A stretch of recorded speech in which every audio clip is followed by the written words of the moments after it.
Napoleão Bonaparte é um dos personagens históricos mais ambíguos do século XIX. Para muitos, foi um brilhante estrategista militar, um homem com determinação, iniciativa e liderança. Para outros, foi um tirano arrogante, sanguinário e egoísta. Após o fim da monarquia e do absolutismo, a França passou a sonhar com a conquista da soberania europeia. Por isso, Napoleão Bonaparte, líder político e militar que se destacou durante os últimos estágios da Revolução Francesa, tomou para si a causa de transformar o país em um grande império.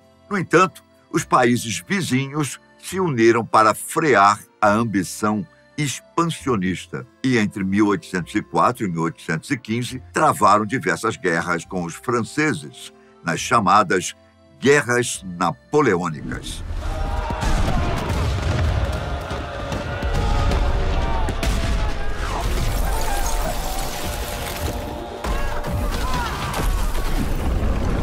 De toda forma, seus inimigos o temiam e o respeitavam. Neste sentido, as visões sobre o imperador francês mudaram várias vezes ao longo da história.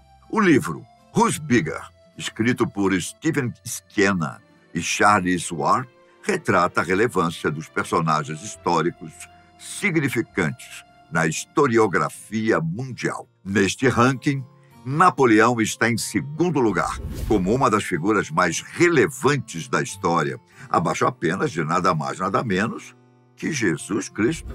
Cultura Mix.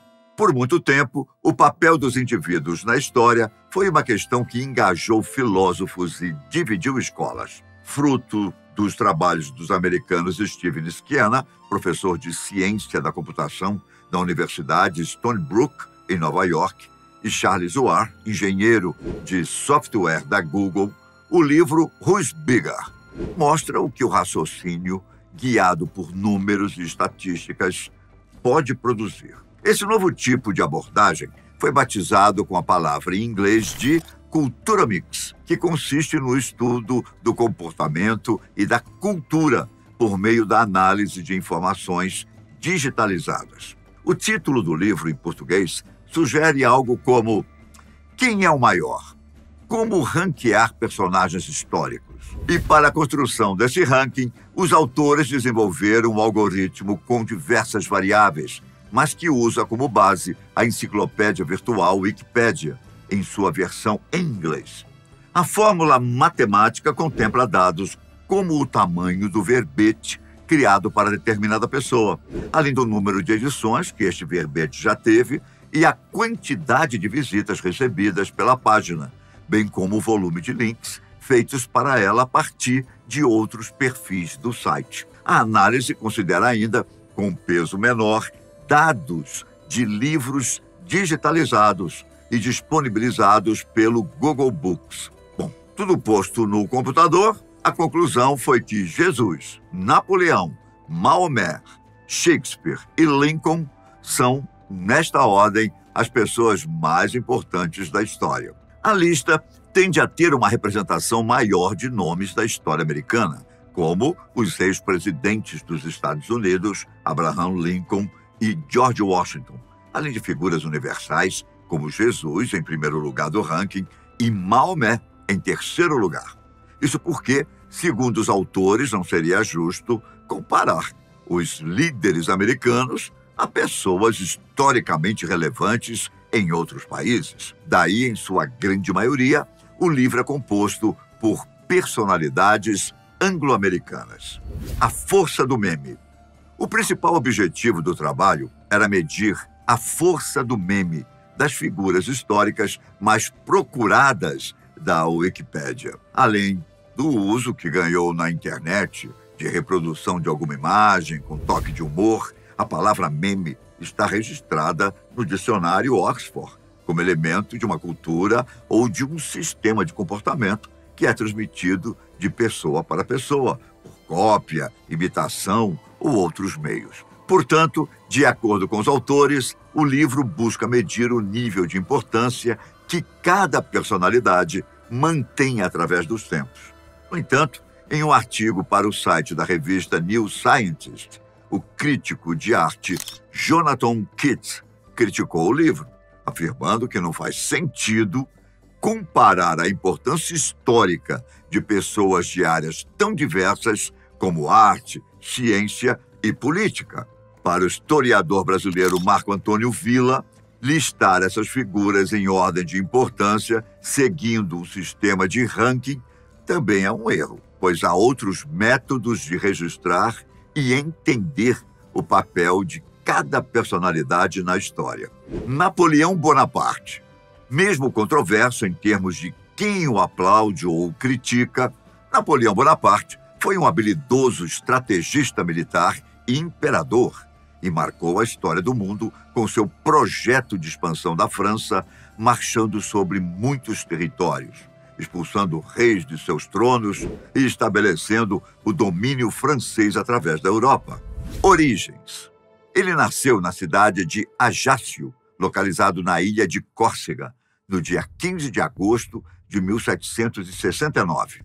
Filho de Maria Letícia Ramolino, que, além de Napoleão, deu à luz mais 9 irmãos, seu pai era um advogado chamado Carlo Maria Bonaparte. A ilha de Córcega pertenceu à Itália até o ano de 1768. Sendo assim, devido às origens italianas de sua família, o nome de Napoleão, a princípio, era grafado como Napoleone de Bonaparte. Porém, para facilitar a assimilação do seu nome na sociedade francesa, anos depois, Napoleão adotou a forma francesa de escrever, Napoléon Bonaparte, como ficaria conhecido por todos os tempos. A posição social da família de Napoleão permitiu que ele tivesse acesso a uma boa educação, sendo matriculado inicialmente em uma escola religiosa e, posteriormente, tendo ingressado em um colégio militar em Brienne-le-Château, uma comuna francesa, até que, em 1784, ele ingressasse na Escola Militar de Paris, onde teve que concluir seus estudos em um ano por conta da morte do seu pai. Carreira militar. Logo depois de se formar na Escola Militar de Paris, Napoleão recebeu a patente de segundo tenente e foi lotado em um regimento no norte da França. Antes do início da Revolução Francesa, ele ainda foi lotado em 2 diferentes regimentos. Na verdade, até 1792, Napoleão ficou entre idas e vindas da ilha de Córcega por estar envolvido em assuntos revolucionários de lá. Os assuntos em que Napoleão estava envolvido tinham relação com o movimento revolucionário de Córcega, que queria autonomia e menos controle do governo francês na ilha. Com a Revolução, Napoleão foi promovido a capitão em 1792 e começou a manifestar posições favoráveis aos jacobinos, um dos grupos que conduziam a Revolução no país. Entre jacobinos e girondinos. Neste período, Napoleão aproximou-se de Augustin Robespierre, irmão de Maximilien Robespierre, o líder dos jacobinos, até que em 1793, Napoleão conseguiu ser nomeado como comandante da artilharia de um batalhão que atacou Toulon, uma cidade que tinha se rebelado contra o governo de Robespierre. Na liderança deste ataque, Napoleão teve grande sucesso, conseguindo conquistar a cidade, fazendo com que seu nome fosse bem visto pelos jacobinos em geral. Ele ainda garantiu uma promoção para general de brigada e foi nomeado para comandar a artilharia de um batalhão que estava na Itália. Napoleão ainda teve uma pequena participação nas batalhas contra a Primeira Coalizão.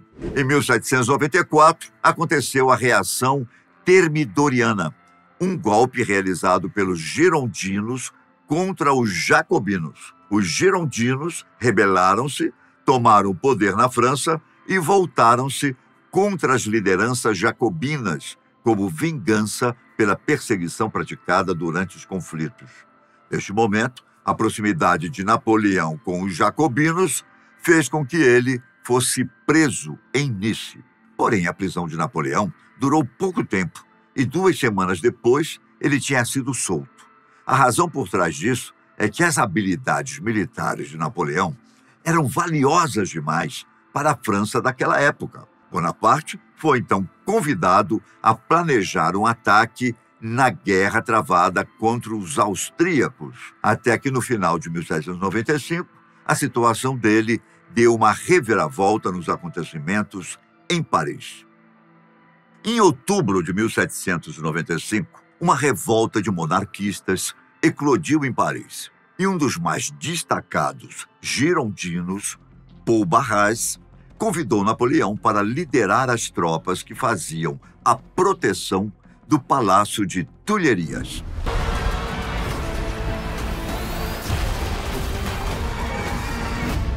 Napoleão foi responsável por controlar a revolta monarquista, matando milhares deles e garantindo a estabilidade e segurança da conversão. Ganhou prestígio depois disso e conquistou uma promoção, tornando-se comandante do Exército do Interior, e chegou ao comando de uma tropa que estava instalada na Itália. Os novos cargos permitiram que Napoleão tivesse acesso a assuntos políticos importantes subsequentemente. O escritor por trás da política. As visões sobre o imperador francês Napoleão Bonaparte mudaram várias vezes ao longo da história. Sua vida privada e pública, seu governo e campanhas militares continuam inspirando pesquisas, exposições, filmes, jogos e séries para a televisão. A conquista militar, entretanto, não era o único interesse de Bonaparte, pois a figura histórica também tinha um lado artístico. Desde a juventude, Napoleão era um ávido leitor, demonstrando uma grande inclinação para a escrita, tendo experimentado gêneros literários. Entre 1789 e 1793, quando o futuro imperador tinha entre 20 e 24 anos, produziu textos, desde histórias de ficção a dissertações sobre política, escrevendo também ensaios sobre filosofia e romances. Os documentos históricos atribuídos a Napoleão, a partir de sua governança como imperador da França, no entanto, possuem um teor mais objetivo. São incontáveis cartas, proclamações, leis, textos de propaganda ideológica e alguns artigos jornalísticos publicados pelos jornais estatais. E no fim da vida, Napoleão Bonaparte também iniciaria uma coletânea de memórias, embora tenha morrido antes de completá-la. Muitos dos seus textos foram escritos a próprio punho, mas muitos deles foram ditados para sua secretária, que teria dificuldade de acompanhar o ritmo dos pensamentos de Bonaparte, de acordo com a Fundação Napoleão. Outro dado que dá uma boa ideia do quanto o imperador relatava é que entre 1794 e 1821, o ano de sua morte, Bonaparte diariamente ditou mais do que escreveu, assinando por volta de 40.500 correspondências neste período. O imperador Napoleão Bonaparte fez carreira militar, ascendendo, aos 26 anos de idade, ao posto de general e comando supremo da campanha contra a Sardenha e a Áustria, na Itália, entre os anos de 1796 e 1797. Suas vitórias resultaram na criação da República Cisalpina, controlada pelos franceses no norte da Itália. Em 1798, comandou um exército para o Egito, pretendendo criar o Império Francês no além-mar para fazer frente ao Império Britânico. Porém, o almirante britânico Nelson destruiu a esquadra francesa na Batalha do Nilo, em 1789, pondo fim a este plano. Em seguida, Napoleão retornou para a França e juntou-se à conspiração que derrubou o Diretório no golpe de 18 de Brumário de 1799. Assim, iniciou sua carreira política como estadista, mantendo-se ativo na vida militar. Eleito primeiro cônsul por 10 anos, tornou-se o supremo governante da França. E em 1804, coroou-se imperador sob o título de Napoleão I, iniciando uma série de campanhas militares de sucesso, conhecidas como Guerras Napoleônicas. Contexto europeu. De acordo com a revista Galileu, as guerras napoleônicas foram resultado direto das guerras revolucionárias francesas, conflito desencadeado entre os anos de 1792 a 1802, pelo choque entre os novos ideais revolucionários e a defesa do sistema monárquico nos países europeus, representado principalmente pelo Sacro Império Romano. Adiantando-se a prováveis intervenções externas de seus vizinhos absolutistas, a França tomou a iniciativa de conquistar os territórios ao redor. As guerras revolucionárias francesas foram divididas em 2 períodos: as guerras contra a Primeira Coalizão e a Segunda Coalizão.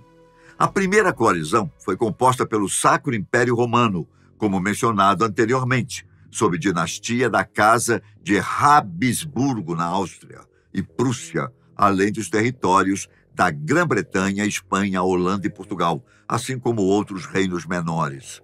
A Segunda Coalizão foi formada pelo Sacro Império Romano, compreendido na Áustria, junto da Grã-Bretanha, que se tornou Reino Unido em 1801, Rússia, Portugal e o Império Otomano.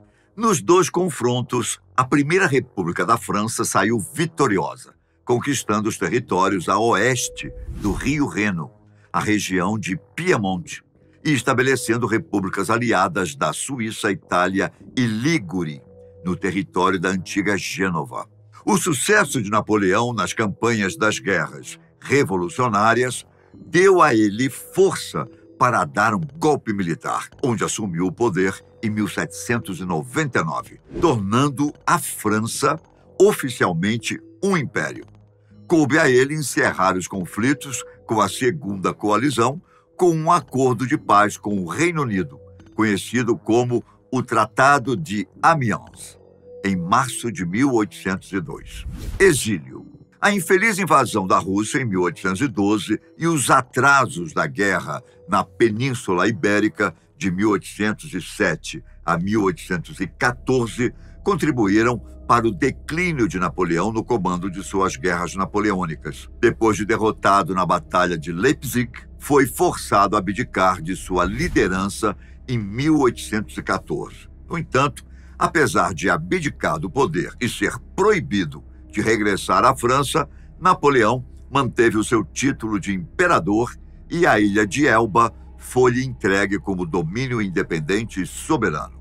A imperatriz Maria Luísa manteve igualmente o seu título e lhe foram concedidos diversos ducados. Além disso, Napoleão foi autorizado a manter uma guarda pessoal de várias centenas de soldados. Neste período, a monarquia francesa foi restaurada e o trono entregue a Luís XVIII, da Casa de Bourbon, e descendente direto de Luís XV. Eram estes os termos do Tratado de Fontainebleau, impostos pelos vencedores e que Napoleão assinou. Aparentemente, só a Grã-Bretanha considerou o tratado demasiado suave e perigoso para a segurança da Europa, uma vez que a proximidade entre a ilha de Elba e a França e as condições do exílio de Napoleão eram fatores de risco para o deflagrar de um novo conflito. Com a chegada de Napoleão, a pequena ilha se transformou no Principado de Elba, ostentando uma bandeira criada pelo próprio imperador, que trouxe grandes mudanças para a região em apenas 1 ano de exílio. Bonaparte se recusou a aceitar a derrota.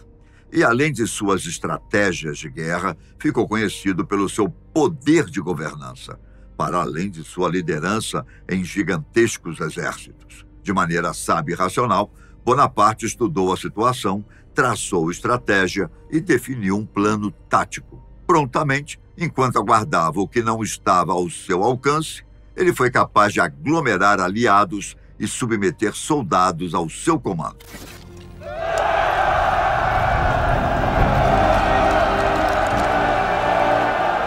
Após este breve exílio na ilha de Elba, Napoleão retorna à França e reassume o governo do país e o comando do exército. Este período ficaria conhecido como Governo dos 100 Dias.